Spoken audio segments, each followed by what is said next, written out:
tình kim hài nhi theo dấu bao khô quê mình thở lành có dâng mong dược dâng vạn nụ hương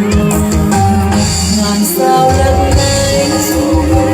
em bé nhẹ nhàng quỳ bên hàng hoa thờ lạy Chúa hài nhi Chúa hài đồng cưới vui tình yêu ngài không bờ bên nhiều hơn lá trong rừng phủ nhiều hơn cao trên thềm cao đêm nay con tin Chúa ra đời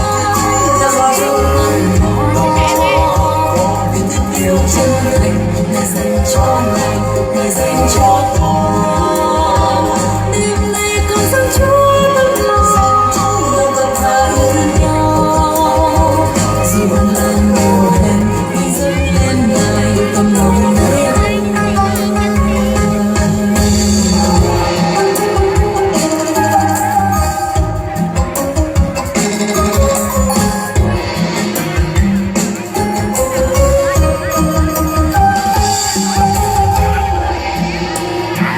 như vì sao trời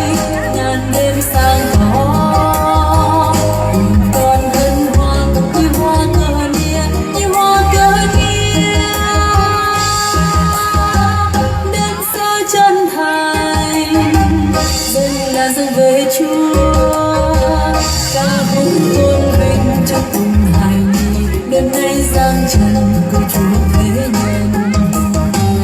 bản làng vui ca hát nhịp nhàng rừng khuya ngao nức từng hồi chim bồng bềnh ban chào mừng hài nhi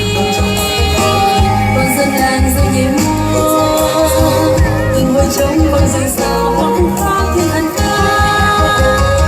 đêm nay con tin Chúa ra đời là bao ngăn khó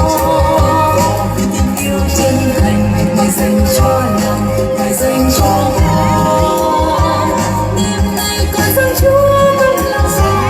lòng bàn thà yêu thương nhau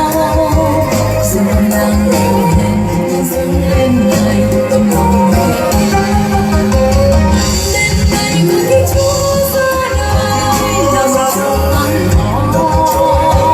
vì tình yêu chân thành ngài dành cho lòng ngài dành cho con đêm nay con dâng Chúa tấm lòng lòng thật thà yêu thương nhau dù buồn lần nhiều hẹn nhưng dâng lên ngài tấm lòng nơi